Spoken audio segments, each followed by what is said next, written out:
Car दोस्तों, नमस्ते Majhiya channel में आपका स्वागत है। आज मैं जिस फैक्ट की बात करने वाला हूँ वो आपको पता है।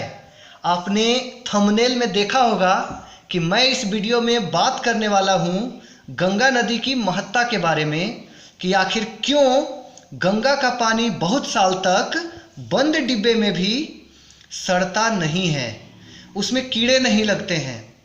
यदि आप हिंदू हैं तो आप अपने पूजा घर में डिब्बे में बंद गंगा जल को अवश्य देखे होंगे, क्योंकि हिंदू धर्म में कोई भी पूजा गंगा जल के बिना संपन्न नहीं होता है। लेकिन क्या आपने कभी सोचा है कि ये गंगा जल बहुत साल तक बंद डिब्बे में रहने के बाद भी आखिर सड़ता क्यों नहीं है? आज मैं इस वीडियो में यही बताने वाला हूँ कि अन्य नदियों का पानी कुछ दिनों में ही सड़ने लगता है, जबकि पतित पावनी माँ गंगा की जल आखिर क्यों नहीं सड़ती है। तो मैं आपको बता दूं दोस्तों कि हिमालय की गोद से निकलने वाली गंगा के जल में बैक्टीरियोफाज नामक विषाणु पाया जाता है, जो गंगा के जल में बैक्टीरिया को नहीं पनपने देता है।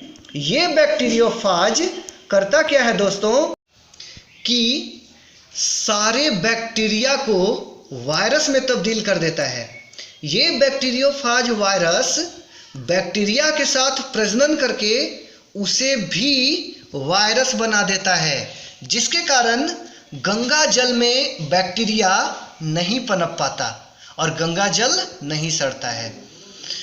ये तो मैंने आपको सबसे सटीक वैज्ञानिक कारण बता दिया कि गंगा का पानी क्यों नहीं सड़ता है।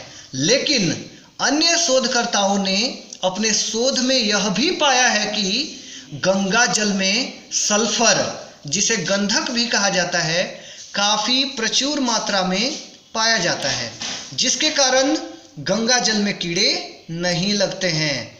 मैं आपको एक पुरानी घटना याद दिलाता हूँ। अंग्रेजों ने जब भारत को अपना उपनिवेश बनाया था तो यहाँ के लोगों द्वारा उसे ये सुनने को मिला कि गंगा जल में स्नान करने या गंगा जल को पीने से हैजा, प्लेग, मलेरिया तथा क्षय रोग के कीटाणु नष्ट हो जाते हैं। इस बात की पुष्टि करने के लिए डॉक्टर हैकिंस ब्रिटिश सरकार की ओर से गंगा जल से दूर होने वाले रोगों के परीक्षण के लिए आए थे। उन्होंने गंगा जल के परीक्षण के लिए गंगा जल में हैजे के कीटाणु डाले तो उन्होंने पाया कि हैजे के कीटाणु मात्र 6 घंटे में ही मर गए।